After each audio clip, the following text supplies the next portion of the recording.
Just a Closer Walk with D is an old traditional song and one of the songs I really enjoy playing with my friend Botond whenever I get a chance to play with him. We are playing this song and do me a favor, check out his channel.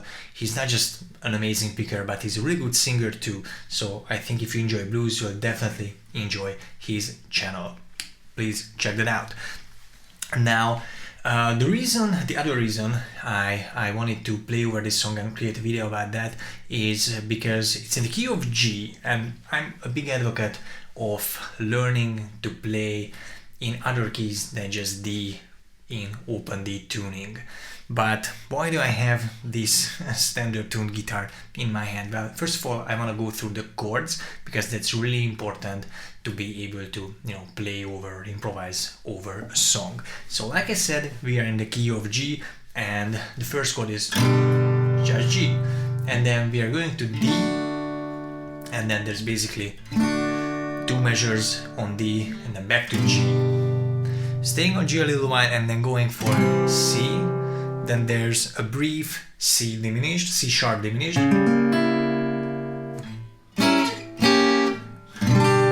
Back to G, D, and G. Although Botond I think adds D,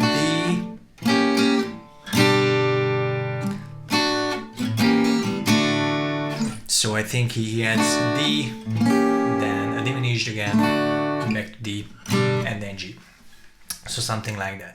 These chords in open D tuning will look like G is your bar chord on the 5th fret, and then either do the open strings for the D, or you can play a D7, that's 3, 3, 4 on the top strings, back to G. Then when you're going to C, that you could either play a C like this, but if you have the slider it's a bit hard, like this. But with the slide you would come up here to the 10th fret, and then you would use the same shape for the diminished.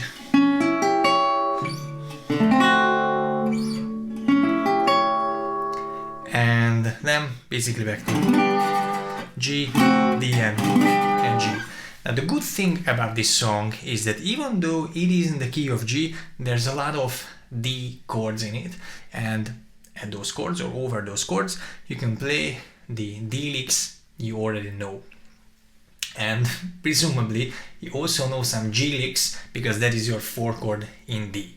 But now the D is the 5 chord of your G key.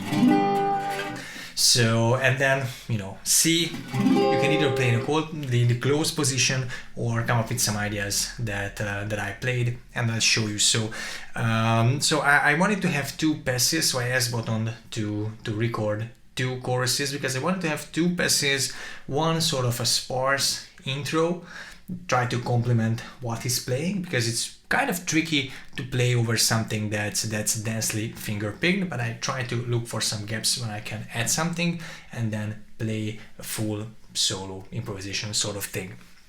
And then I basically play nothing over his first G chord and join in with the D. It's a really basic lick. And from this D here, I can get into my G bar shape, those which I would play in D.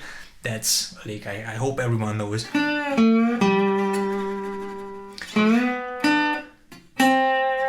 So for the C chord, I still play G before I get to the C chord, and then I play the 3rd fret on the 2nd string, which, wouldn't you know, that's a C note.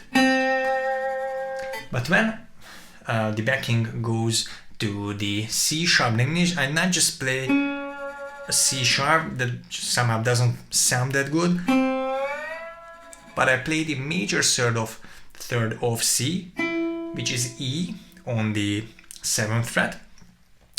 But that's also part of your C sharp diminished chord, which is made up of minor thirds.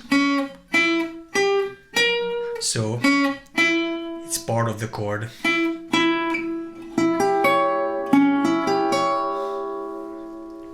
And then just come back to a G note.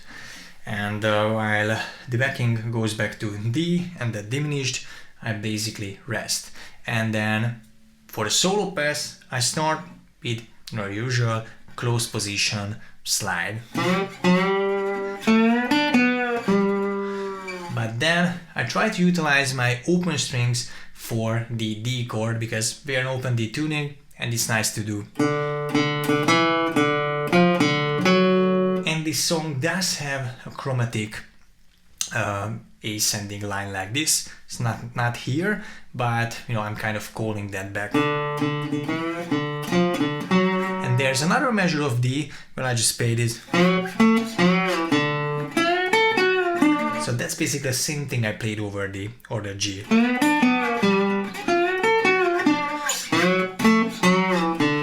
You could play it fretting behind the slide. So 4th fret on the D, either you can go up to the 7th fret on the D or the 3rd fret of the 3rd string.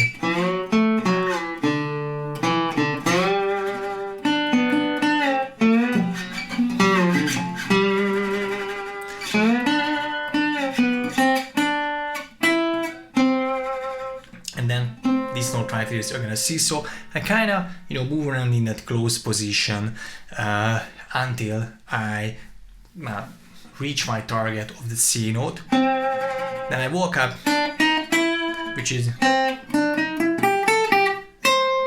basically your country lick. I'm just not playing the full of it.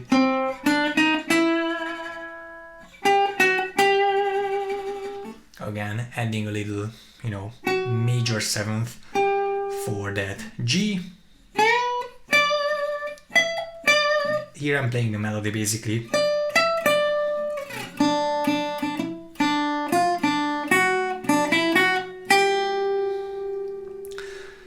So I'm not sure if this breakdown was needed. I just wanted to show you that that how I'm thinking. I'm trying to target certain, first of all, you always target the root note of the chord you're on or the 3rd.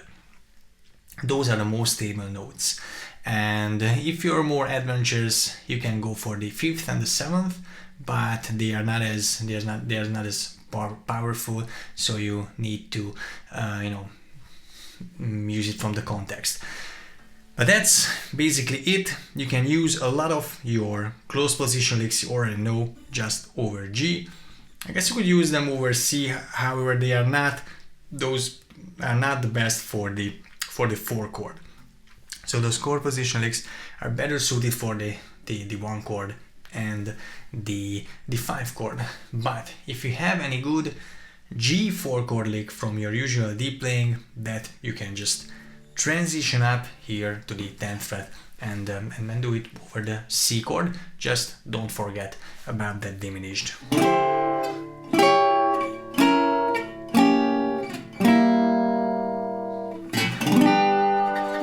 And then don't forget that you can move the diminished chord. So I sometimes not sure if these videos are helpful or not, so please let me know in the comment section if it gave you something, or if you have a recommendation what to explain more in upcoming videos like that, or this, sorry. So thank you for sticking around and checking out my boring blabbering.